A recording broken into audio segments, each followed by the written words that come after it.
In celebration of the 250th birthday of our country, July 4, 2026, the Declaration of Independence. In Congress, July 4, 1776, the unanimous declaration of the 13 United States of America. When in the course of human events, it becomes necessary for one people to dissolve the political bands which have connected them with another, and to assume among the powers of the earth the separate and equal station to which the laws of nature and of nature's God entitle them. A decent respect to the opinions of mankind requires that they should declare the causes which impel them to the separation. We hold these truths to be self-evident, that all men are created equal, that they are endowed by their Creator with certain unalienable rights, that among these are life, liberty, and the pursuit of happiness, that to secure these rights, governments are instituted among men, deriving their just powers from the consent of the governed, that whenever any form of government becomes destructive of these ends, it is the right of the people to alter or to abolish it, and to institute new government, laying its foundation on such principles and organizing its powers in such form as to them shall seem most likely to affect their safety and happiness. Prudence, indeed, will dictate that governments long established should not be changed for light and transient causes, and accordingly all experience hath shown that mankind are more disposed to suffer, while evils are sufferable, than to right themselves by abolishing the forms to which they are accustomed. But when a long train of abuses and usurpations, pursuing invariably the same object, evinces a design to reduce them under absolute despotism, it is their right, it is their duty, to throw off such government, and to provide new guards for their future security. Such has been the patient sufferance of these colonies, and such is now the necessity which constrains them to alter their former systems of government. The history of the present King of Great Britain is a history of repeated injuries and usurpations, all having in direct object the establishment of an absolute tyranny over these states. To prove this, let facts be submitted to a candid world.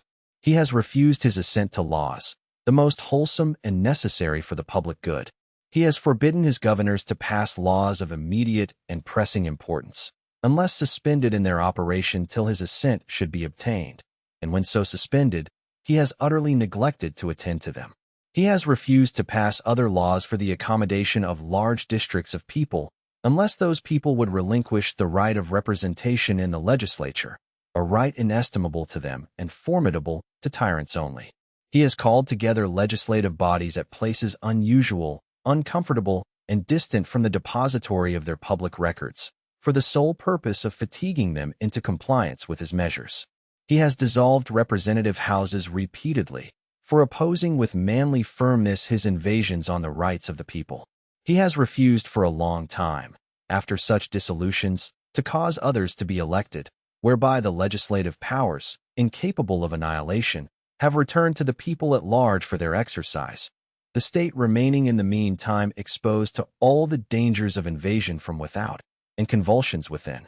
He has endeavored to prevent the population of these states, for that purpose obstructing the laws for naturalization of foreigners, refusing to pass others to encourage their migrations hither, and raising the conditions of new appropriations of lands. He has obstructed the administration of justice by refusing his assent to laws for establishing judiciary powers. He has made judges dependent on his will alone for the tenure of their offices and the amount and payment of their salaries. He has erected a multitude of new offices and sent hither swarms of officers to harass our people and eat out their substance. He has kept among us, in times of peace, standing armies without the consent of our legislatures. He has affected to render the military independent of and superior to the civil power. He has combined with others to subject us to a jurisdiction foreign to our Constitution and unacknowledged by our laws, giving his assent to their acts of pretended legislation, for quartering large bodies of armed troops among us, for protecting them, by a mock trial, from punishment for any murders which they should commit on the inhabitants of these states, for cutting off our trade with all parts of the world, for imposing taxes on us without our consent, for depriving us in many cases of the benefits of trial by jury, for transporting us beyond seas to be tried for pretended offenses, for abolishing the free system of English laws in a neighboring province, establishing therein an arbitrary government, and enlarging its boundaries so as to render it at once an example and fit instrument for introducing the same absolute rule into these colonies.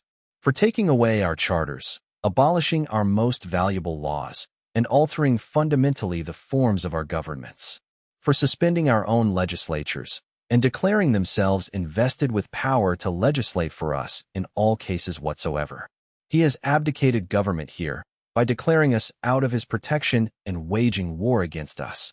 He has plundered our seas, ravaged our coasts, burned our towns, and destroyed the lives of our people. He is at this time transporting large armies of foreign mercenaries to complete the works of death, desolation, and tyranny, already begun with circumstances of cruelty and perfidy scarcely paralleled in the most barbarous ages, and totally unworthy the head of a civilized nation.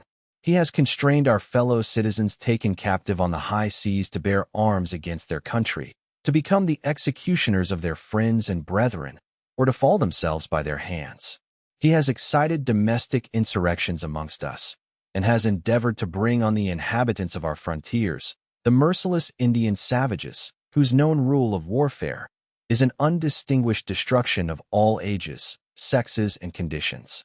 In every stage of these oppressions we have petitioned for redress in the most humble terms. Our repeated petitions have been answered only by repeated injury. A prince whose character is thus marked by every act which may define a tyrant is unfit to be the ruler of a free people. Nor have we been wanting in attention to our British brethren. We have warned them from time to time of attempts by their legislature to extend an unwarrantable jurisdiction over us.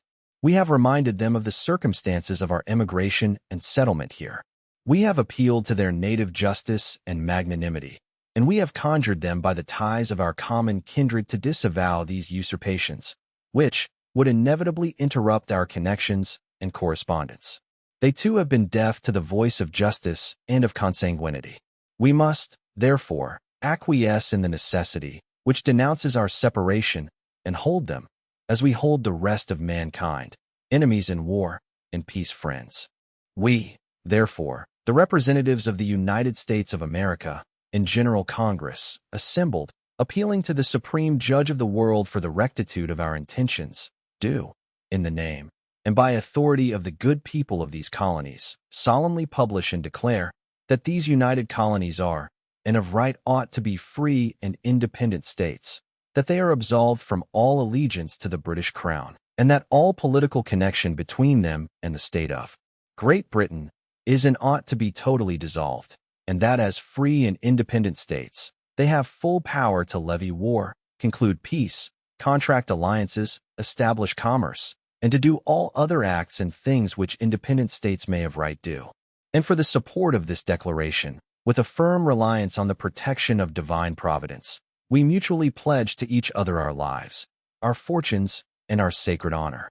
Signatures: President of the Continental Congress from Massachusetts, John Hancock. Georgia, Button Gwinnett, Lyman Hall, George Walton. New Hampshire, Josiah Bartlett, William Whipple, Matthew Thornton. Massachusetts, Samuel Adams, John Adams, Robert Treat Paine, Elbridge Gerry. Rhode Island, Stephen Hopkins, William Ellery. Connecticut, Roger Sherman, Samuel Huntington, William Williams, Oliver Walcott. New York, William Floyd, Philip Livingston, Francis Lewis, Lewis Morris. New Jersey, Richard Stockton, John Witherspoon, Francis Hopkinson, John Hart, Abraham Clark. Pennsylvania, Robert Morris, Benjamin Rush, Benjamin Franklin, John Morton, George Clymer, James Smith, George Taylor, James Wilson, George Ross. Delaware, Caesar Rodney, George Redd, Thomas McKean. Maryland, Samuel Chase, William Paca, Thomas Stone, Charles Carroll of Carrollton. Virginia, George Wythe, Richard Henry Lee, Thomas Jefferson, Benjamin Harrison, Thomas Nelson, Jr., Francis Lightfoot Lee, Carter Braxton. North Carolina, William Hooper, Joseph Hughes, John Penn. South Carolina, Edward Rutledge, Thomas Hayward, Jr., Thomas Lynch, Jr., Arthur Middleton. Enjoy your independence from tyranny.